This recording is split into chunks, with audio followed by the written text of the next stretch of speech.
Hi everyone, it's Liam here from Rating the Races. So we're looking at day 3 for Royal Ascot already. The ratings are available for Premium and Pro members. The races are available for those that enter their nap comp. You can get them in already. It's 1 o'clock on Wednesday, and you can already submit your naps for Thursday if you wish. So let's have a look at Thursday's racing. Starting off with the Norfolk Stakes, the 5 furlong Group 2 for 2-year-olds. And I can't get away from Whistle Jacket here. I think I read Aidan O'Brien's thoughts about this horse, and he was really impressed. He said he was really worried about Coward of the County in the first race yesterday, the second race yesterday, sorry, the Coventry Stakes. He was really worried about that horse beating his horse. Now, I know his horse didn't run particularly well. Camille Pizarro finished 11th, went off the 4-1 favourite. He was worried about Coward of the County because he said the fact that that was able to beat Whistle Jacket kind of suggests that that was a really good horse. Coward of the County, it all kind of went wrong for that horse yesterday. Slowly away, never got going in time. And the fact that then Whistle Jacket, after being beaten in a maiden, went to a listed race. They didn't bother trying to find another maiden for the horse. They went, right, well, we might as well go and win something decent straight away. And they went to a listed race and they won it really comfortably. They beat Arizona Blaze by 3 3/4 lengths, who that horse had won at the Curragh in a maiden and has since gone and beat Camille Pizarro in a Group 3 at the Curragh. So Arizona Blaze has done nothing wrong, and yet was absolutely walloped by Whistle Jacket. Now, Whistle Jacket finished second in the same race that Little Big Bear finished second in last year or the year before, behind Coward of the County, and then went to the Curragh and won the race that Blackbeard won. Now, I know Blackbeard didn't come to Royal Ascot and win, but Blackbeard did end his career winning 3 consecutive races, including the Group 1 Jodmont as a 2-year-old. So they've placed Whistle Jacket in races that Blackbeard have ran in and Little Big Bear. That's how good I think they think Whistle Jacket is. And then they were really surprised that Whistle Jacket got beat by Coward of the County, and they didn't even wait and go, well, we'll just try and find a winnable race with him next time. They went, yeah, he was beaten, but let's go and win a listed race next, and then go to Royal Ascot for the for the Norfolk, sorry. So yeah, I'm pretty confident that Whistle Jacket's going to take all of the beating here, isn't he? He is priced accordingly 5-4, but I mean, I don't think he's got anything to worry about, to be honest. I think he will prove that he is a top class Group 1 horse already. Let's move on to the 305, the King George V Stakes, and I think I like one here. Well, I do like one here. Aidan O'Brien's got the favourite in this race with Chantilly. I think that's how you say it with a French accent, Chantilly, rather than Chantilly. That horse finished 3rd last time out behind King's Gambit and Poneros. But if you listen there, he finished behind Poneros. Now, I know Chantilly's up 3, Poneros up 4. I think Poneros will hold on there because I don't think things quite went right for Poneros, whereas I think Chantilly got a bit of an easy lead at the front and still wasn't able to hang on. The form has obviously been franked with Persica, who was 4th coming out and winning since, does reoppose.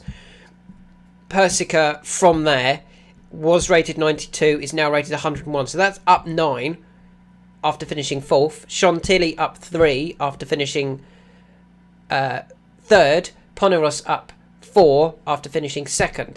So I think those two are probably the two they were definitely the two I wanted to focus on, were Chantilly and Poneros. And I just felt that Poneros, things didn't work out well and things didn't quite go to plan, whereas everything went right for Chantilly and Chantilly wasn't able to win. Whereas I think Poneros will be a little bit closer this time.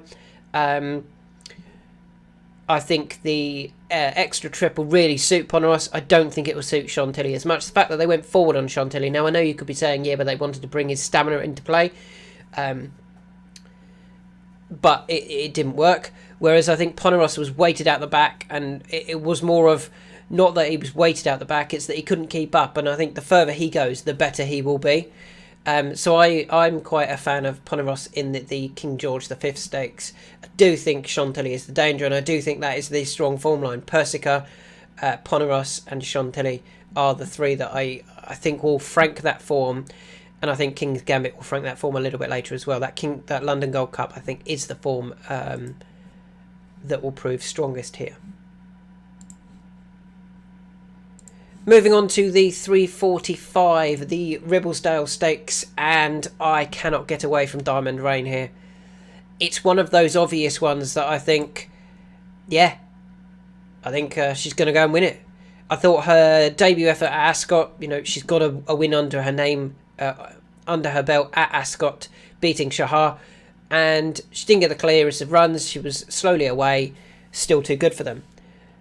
They stepped her up slightly in trip at Newmarket for a fillies trial, possibly looking like they were going to run in the Oaks.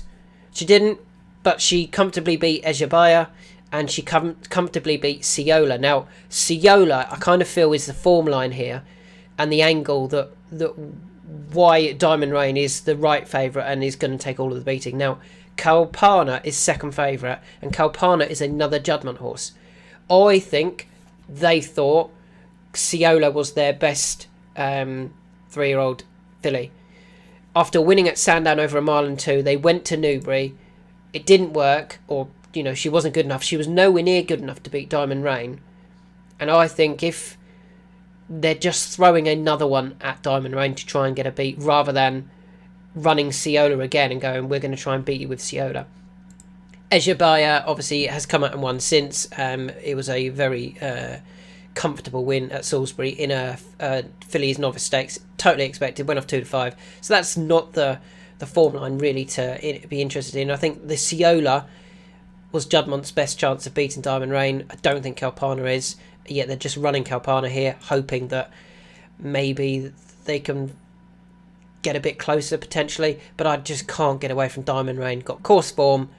I think will improve for the step up in trip. I think she's just very, very good, isn't she? But she is priced accordingly. She is quite short. She is available at 13-8. I think she'll win though. Moving on to the Gold Cup. I mean, I couldn't. It's boring again. Can't get away from Kyprios. I think Kyprios is the best staying flat horse we've had in a little while. Probably, beat Stradivarius at Goodwood. I think even at Ascot, he could beat Stradivarius in a proper run race. And yet Stradivarius was a real, very, very classy horse. The 2.5 trip, I think, is very key to Kyprios. Think he will run them into the ground. Gregory, don't know, will definitely stay. Vauban, not guaranteed to stay. Trawlerman, again, kind of not guaranteed to stay, really. They've all got wins at this track, but all of them need to prove they stay this 2.5 mile, whereas I think Kyprios stays probably 3 mile on the flat. I think he's that tough late on in the race. I think after it all it didn't go wrong, but they didn't get a couple of wins late on in the season for Kyprios, when he was second at the Curragh in the Irish St Leger behind Eldarov, and then second to Trawlerman at Ascot in the Long Distance Cup. They've come back this year to make sure that he's, his peak fitness coming into this race. They kind of did it last year as well. They gave him a couple of runs before running at Royal Ascot. He won both of those. He's won them both again this season. Yeah, I can't see him not winning again tomorrow, to be honest. He is a short price though. If you want to put a couple of these in doubles, maybe Diamond Rain and Kyprios in a double, 6-5, I think he'll prove that he's just far too strong for these. Moving on to the 505, we might get a bit of a better price about a horse in this race. I'm quite a fan of this one, to be honest. We spotted it last time out. I'm kind of pleased to see the jockey has been swapped, and that horse is Starlaw. Go back and watch his run when he was 7th behind Kirat at Sandown. At Goodwood, sorry. No run whatsoever. Only beaten 2.5 lengths. If he gets a clear run, I think he actually beats... I think he wins the race if he gets a clear run. He was just so... just unbelievably unlucky that day. Nothing went right. Is it a bit of a Pat Dobbs thing? I think he did it recently on Classic, the same sort of ride. Is it that Pat Dobbs can get them to travel nicely at the back but don't always get the clear run? Or is it that Starlaw was just incredibly unlucky? And with that run under his belt, he runs off 98 again. I don't see any reason why he can't go very, very close here. The winner, Kirat, went up 4. You know, with a clear run and that £4 raise for Kirat, I probably think Starlaw will beat Kirat, and that could be enough to win the race, to be honest.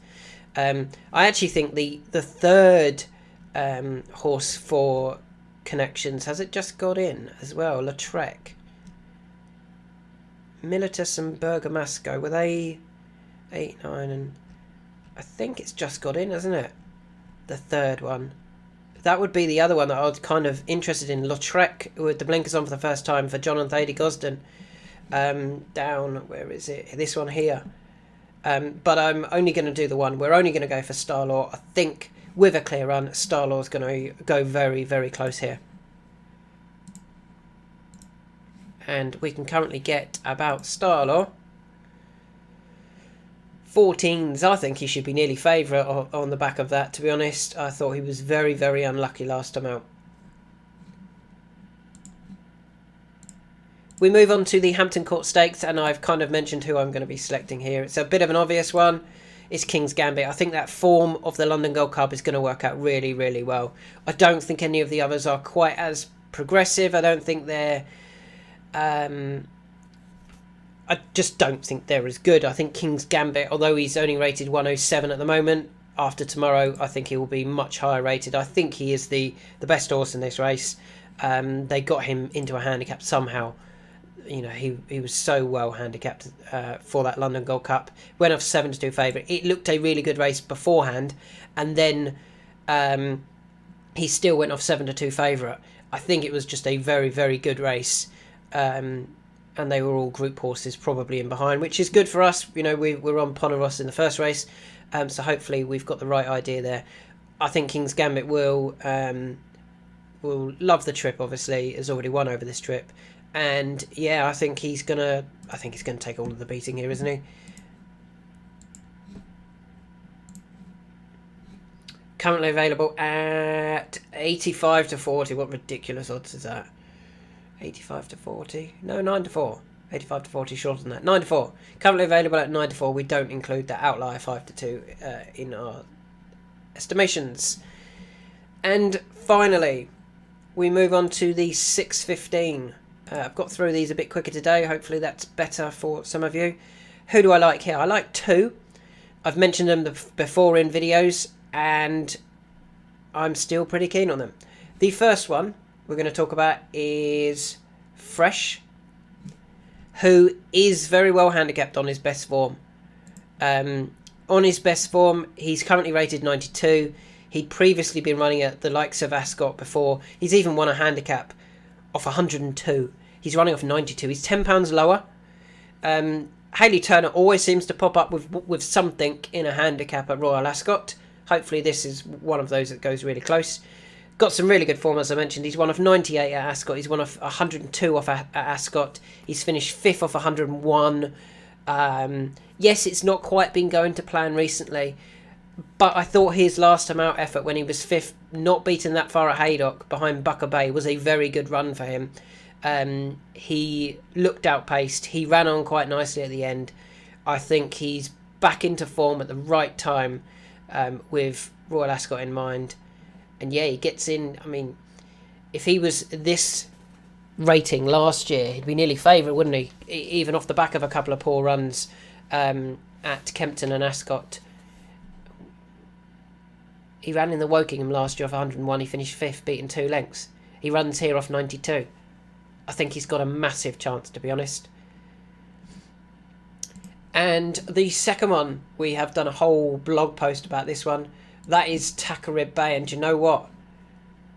I'm delighted to see that trainer's going for it, I kind of feel. He's put Alec Wojtkanski on board to take £3 off.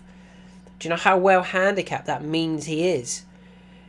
Incredibly. So, 99, and he's got a £3 claimer on to take him down to 96. If we have a look at his last runs at Ascot, he finished 11th in the Jersey, but that was a Group 3. He then finished second in a Porsche handicap of 106. Remember, he runs essentially off 96. He then went back to Ascot. He finished third in a Balmoral of 104. He's running off 96. And then last time out at Ascot, he finished 6th in the Moët and Chandon International Stakes of 103. As I've mentioned, he's running off 96. I think he's got a great chance. I think this has been the plan for him. This or the Royal Hunt Cup. They kind of messed about with his trips. They went a mile and half a furlong. They went 7. They went back to 6. I think his run over 6 demonstrated he wasn't quick enough for 6. Back over 7. Back at Ascot. I think he's going to run a really big race. And he's a big price. So my two that I'm quite keen on here are Fresh at 16, thinks very well handicapped, and Takarib Bay, who's right down here at 40 to 1. I'm really hopeful of a massive run for Takarib Bay. I am worried about Koi Koi. That is definitely one of the ones I'm concerned about. Yeah, probably Koi Koi is the one that I can't do them all. He's disappointed for us the last twice, but he does look quite nicely handicapped on his best form. But yeah, I'm going for Fresh at 16s and Takarib Bay at 40s. So a quick recap of who we're going for. In the Norfolk, can't get away from Whistlejacket. I think they've planned him and put him in the same type of races as Blackbeard and Little Big Bear because that's the level they believe he is. In the King George V Stakes, I have gone for Poneros. I thought his second behind King's Gambit was very good form. He's slightly worse off with Chantilly, but I think the way the race was run didn't suit Poneros as much as it did Chantilly. In the Ribblesdale, can't get away from Diamond Rain. I just think she's very, very good. Surprised they didn't end up in the Oaks with her. Gold Cup, Kyprios, I think he'll out-battle them all. Some of these are definitely not going to stay the trip. Gregory, Vauban, Trawlerman. I expect one of those not to stay. Don't know who it's going to be, and I think Kyprios will just be able to out-battle them because he's got all fitness on his side as well. In the Britannia, we are keen on Starlaw, not Lautrec. Starlaw to get a clear run. If Starlaw does get a clear run this time, I think he will go much closer to Kirat this time around and is a bigger price. Hampton Court, King's Gambit. I think that London Gold Cup will prove to be a very strong piece of form and group form. And finally in the Buckingham Palace, two well handicapped horses on their best form at Ascot. They are Fresh for Hayley Turner and Takarib Bay for Alex Wojtkanski, who takes a very useful 3 off.